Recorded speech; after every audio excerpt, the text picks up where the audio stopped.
Bugün hep birlikte deniz tablosu yapacağız. İlk etapta Selfie'nin Napolyon mavisini kullanıyorum. Akrilik boya bu. Akrilik boyayla bazımı hazırlamayı tercih ediyorum ki hızlı gidebilmek için. Deniz içinde Selfie'nin bu Napolyon mavisi gerçekten çok uygun bir renk. Akrilik bildiğiniz gibi hızlı kuruyan bir boya. O yüzden ilk etapta akrilikle başlayıp sonrasında detaylarımı yağlı boyayla vereceğim. Sizinle tek tek hangi marka, hangi renk boyaları kullandığımı da paylaşacağım. Şimdi ilk önce tabanımızı bitirelim. Evet, ben şimdi bunu kurumaya bırakacağım. Evet, şimdi renklerimi hazırlamaya başlayacağım. Aslında bunun için çok uygun bir spatula değil, fakat bulamadım ana spatulamı. Burada önemli olan siyah ve beyaz. Gri tonunu yakalamam lazım. Güzel bir gri tonu yakalamam lazım. Bolca beyazımı aldım.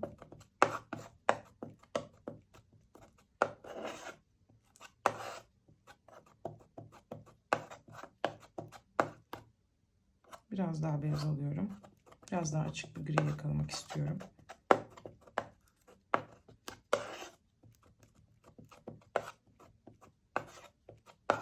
Evet. Bu benim için yeterli olacaktır. Şimdi bu kullandığım renk nedir diye sorarsanız Van Gogh'un 508 numarası. Bunu denizimin en koyu yerleri için kullanacağım.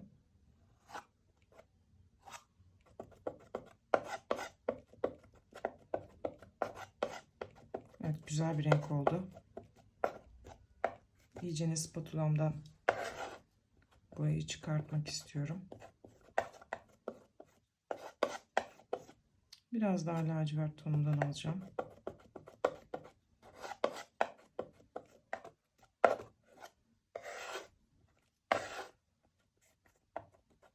Şundan bir parça ayırıp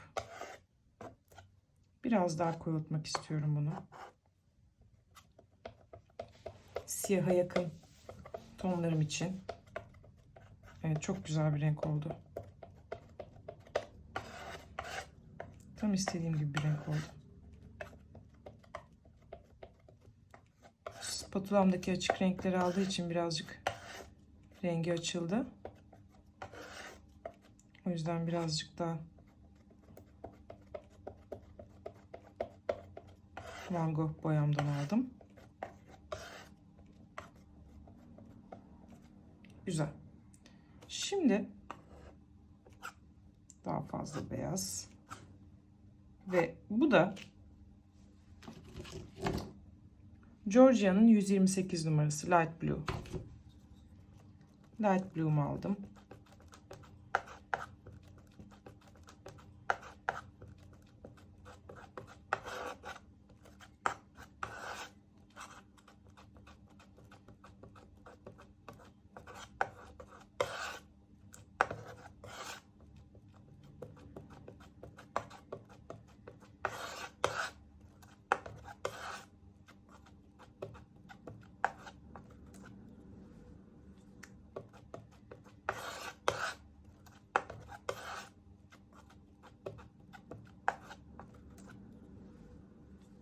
Birazcık Van Gogh lacivertinden alıyorum.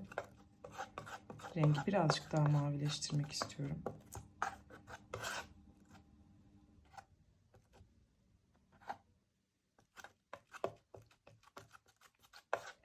Ana rengimi bulduktan sonra bunu açıyorum ve koyulaştırıyorum.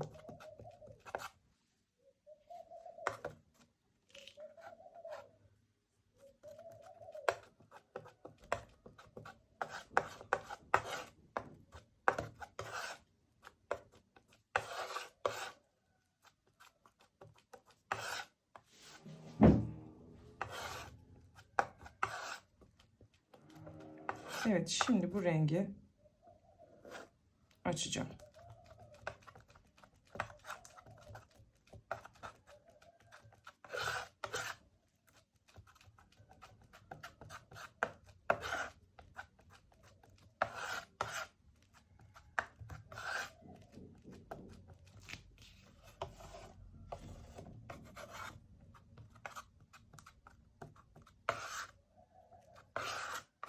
Daha da açık bir ton istiyorum.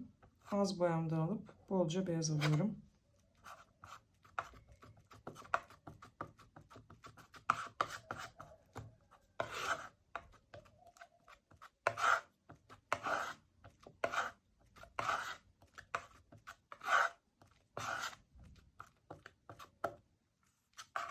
Evet. Şimdi bu spatuladaki boyaları da koyduktan sonra artık bu karteldeki renklerimi kullanarak resmimi yapmaya başlayabilirim. Şimdi resmin altında oldukça koyu bir alan görüyoruz. Üstte daha fazla dalga görüyoruz. Fırçamı alarak yavaş yavaş renklerimi yerleştirmeye başlıyorum. Burada biraz yağım var. Yağıma fırçamın ucunu dokundurdum. Ve gördüğüm şeyleri ufak ufak yapmaya başlıyorum. Desenleri.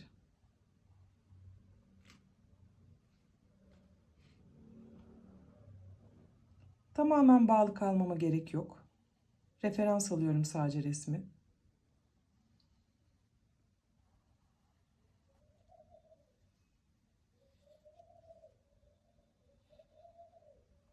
Farkındaysanız bir kere dokunduğum fırçamla yerlerini belirlemeye başlıyorum. Dalgalarımı.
Şimdi daha koyu olan rengimi verdim. Buradaki ara tonları vermeye başlayacağım.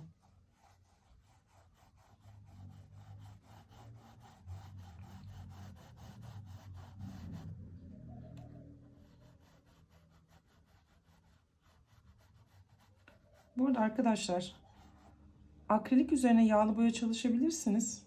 Ama yağlı boya üzerine akrilik çalışılmaz. Bunu bir katman olarak düşünürseniz ilk katman yağlı boya. Pardon, ilk katman akrilik boya, ikinci katman yağlı boya olacak.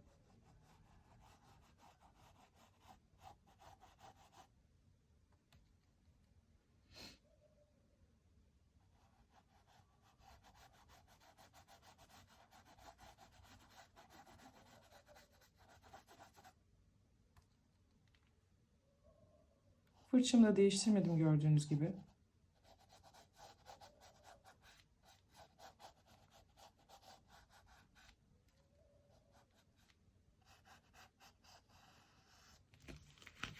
Şimdi birazcık da koyularımı vermeye başlamak istiyorum.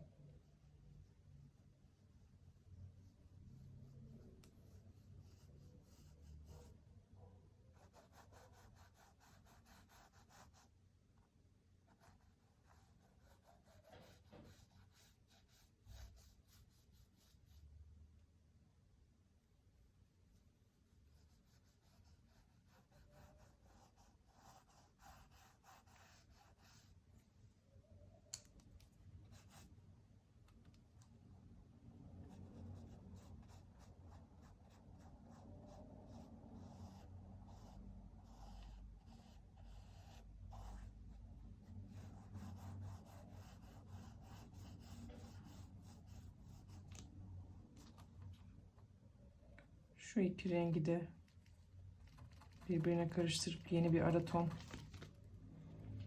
elde ettim.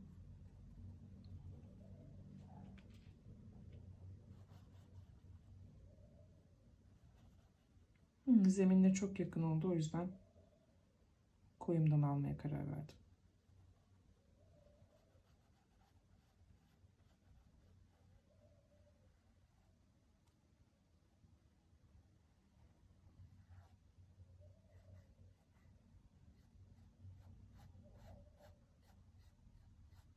Burada karıştırarak gidiyorum boyayı.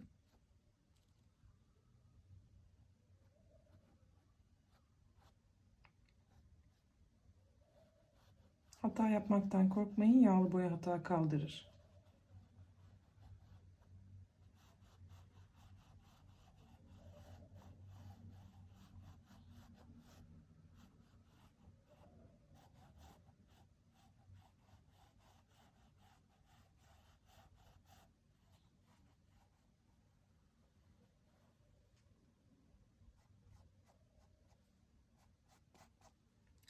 Burada da bir koyu tonum var, keskin. Elimi yavaş yavaş götürüyorum. Hiç acelem yok. Sonra boyayı aşağıya doğru yaymaya başlıyorum.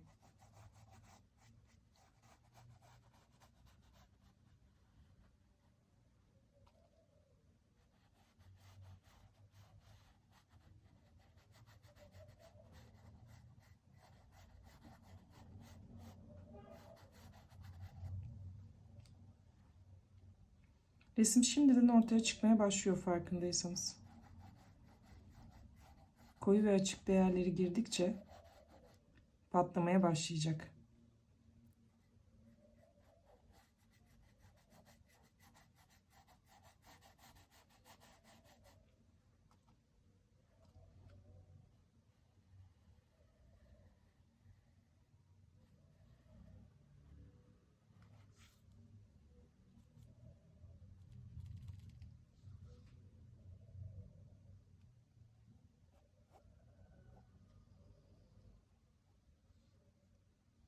Buralar biraz daha karışık olmalı.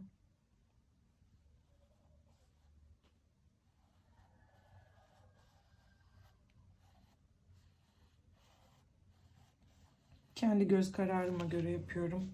Resme tamamen bağlı kalmıyorum. Resim benim için sadece renkler için bir referans.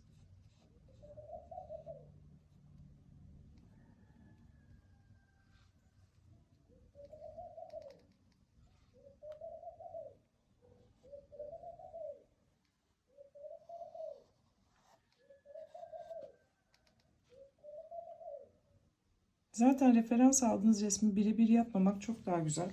Çünkü bu sefer yaptığınız iş daha özgün olacaktır.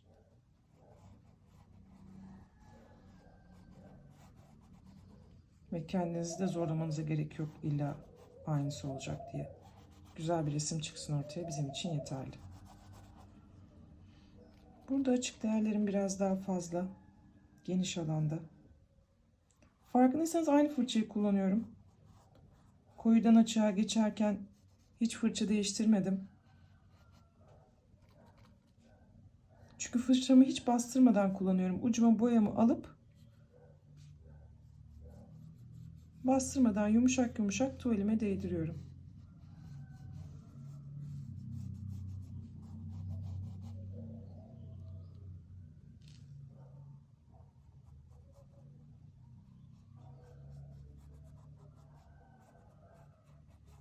Korkmama da gerek yok. Fazla açıklık verdiysem eğer üstüne tekrardan koyu geçerim.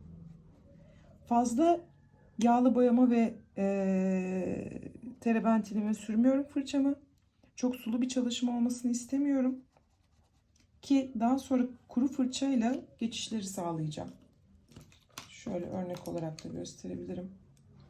Tamamen kupkuru fırçayla bunları yaydırıp birbirlerine geçişlerini sağlayacağım. Görüyorsunuz değil mi?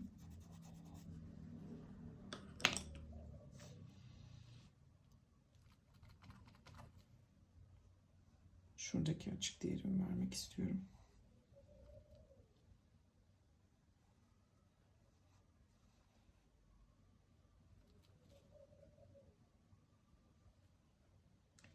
son en açık ve en koyu değerlerimi vereceğim.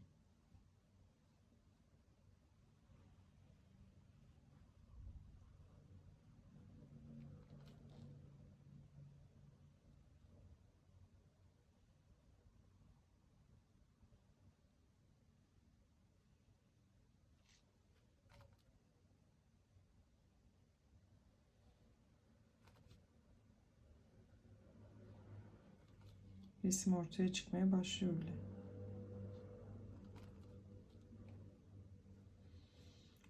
Burada açık değer şuralarda var.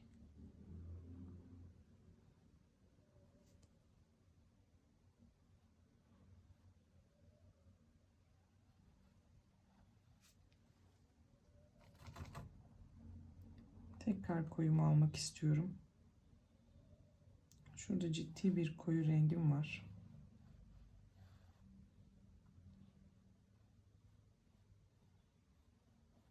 Onu göstermek istiyorum.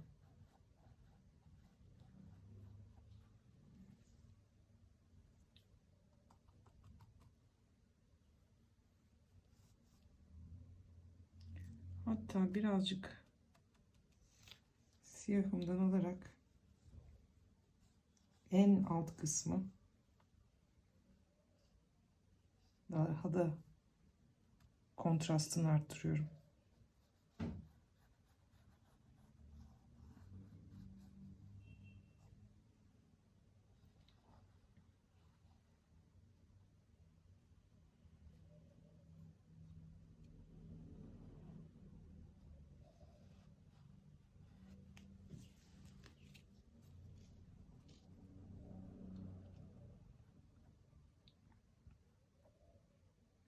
Şimdi orta tonumu alıyorum.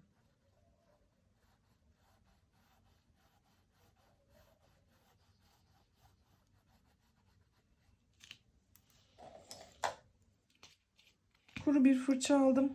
Az önce gösterdiğim teknikteki gibi. Şimdi geçişleri yumuşatmak istiyorum biraz.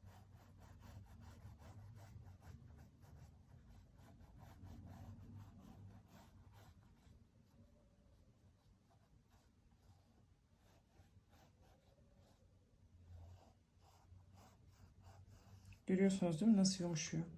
Birbirine geçiyor.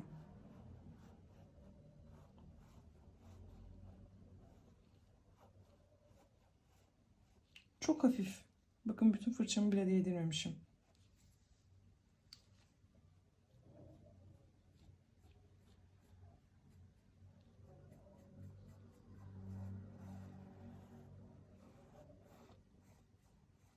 Rüya gibi birbirine karışıyor renkler.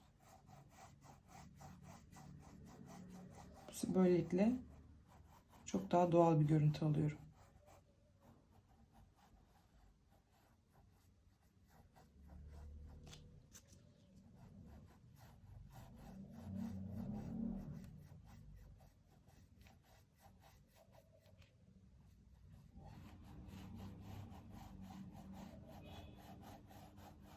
Yine buraların içlerine koyu değerler gireceğim. Ama yavaş yavaş, aşama aşama gitmeyi tercih ediyorum.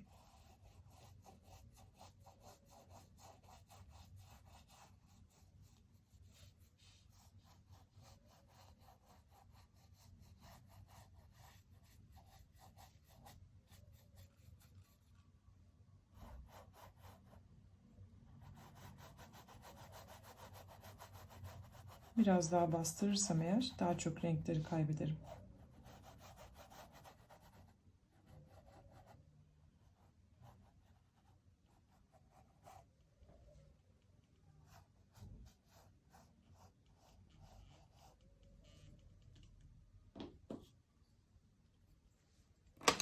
Tekrardan fırçamı aldım. Koyu renklerimi şimdi birazcık daha belirginleştirmek istiyorum.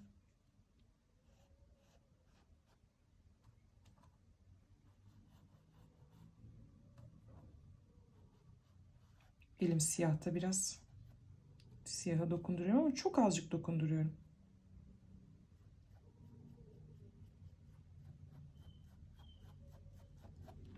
Alt kısmı biraz daha koyu göstermek istiyorum yukarıya göre.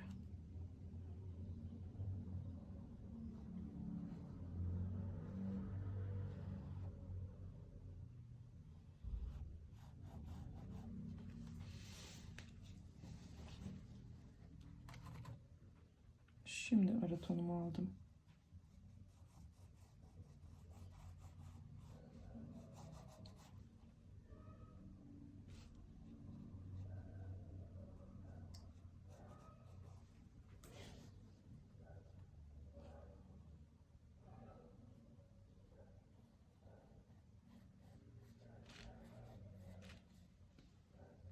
Şimdi beyazı aldım. Ama fırçamla karıştırdığım için beyaz şu anda çok cart bir beyaz durmayacak. Fırçamdaki boyayla karıştırdığım için.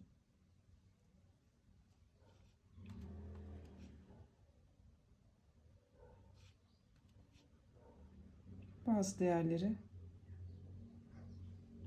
daha net göstereceğim şimdi bu şekilde.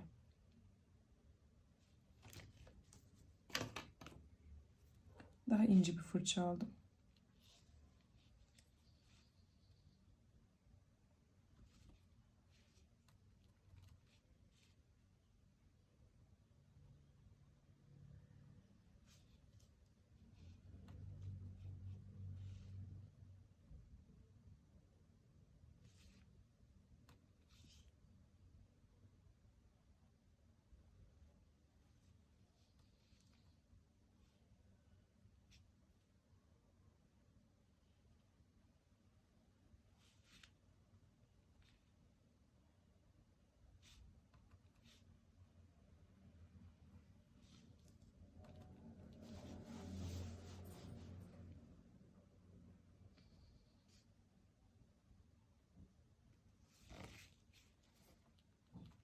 Açık renkleri de verince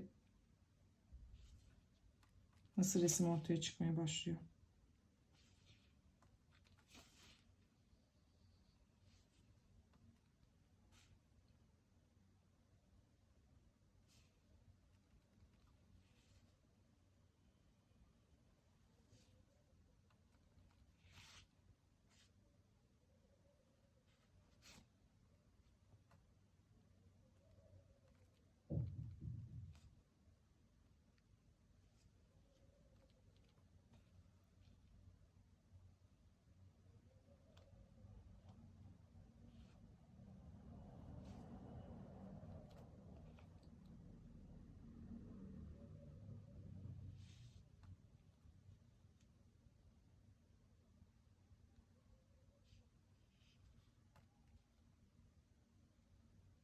Burada normalde resimde görmüyorum ama ben şuraya da bir ışık koymak istiyorum.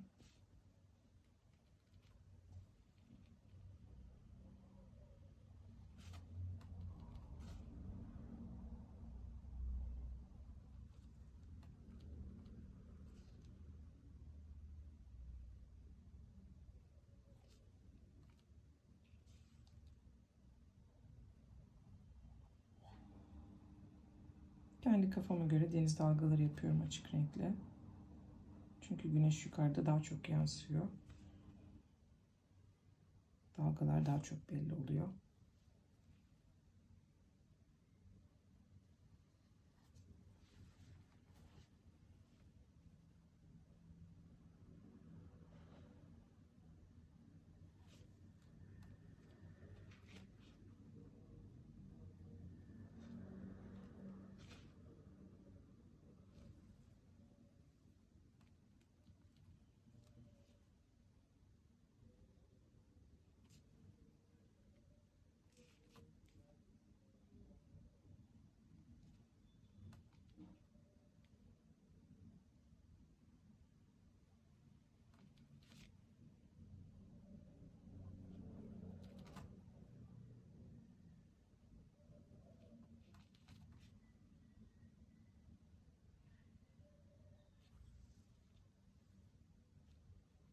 Şurada da hafif bir parlama var.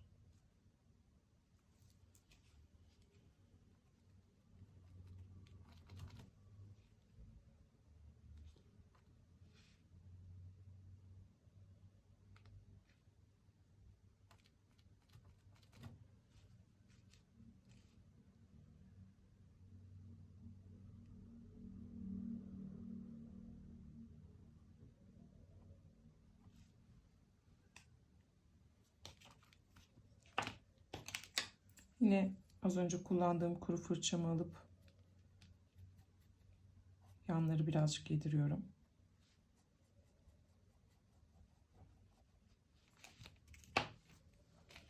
Şimdi yine bu ince fırçamla yukarıdaki koyu değerlerimi vereceğim.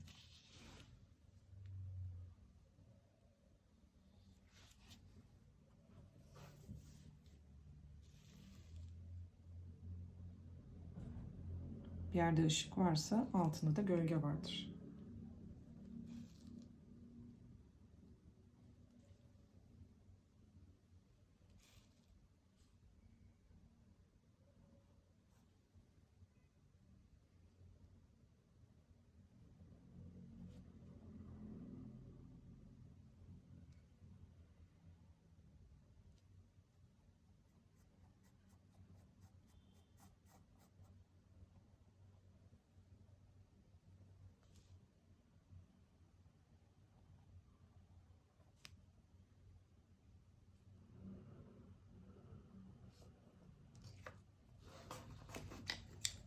Kuru fırçamla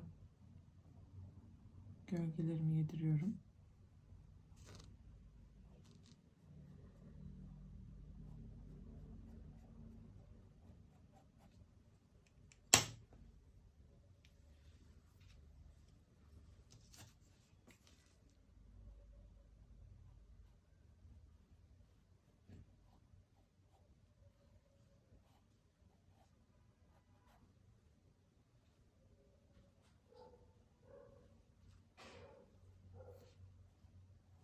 Birbirine karıştıkça daha doğal duruyorlar.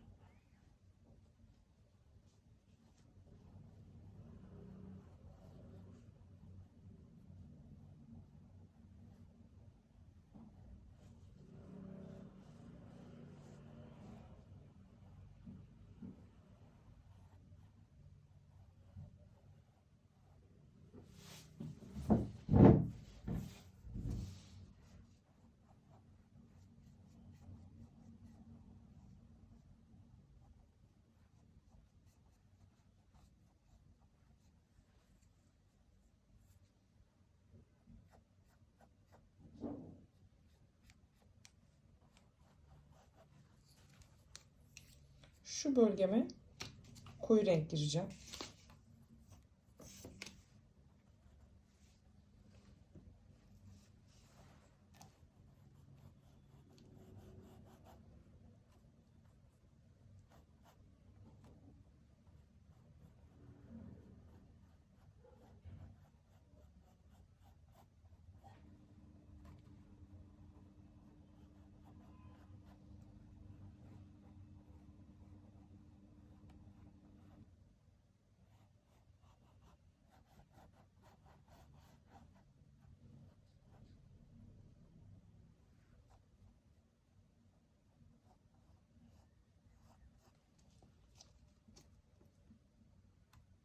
Biraz da o koyu buradan gireceğim. Çok hafif de buradan.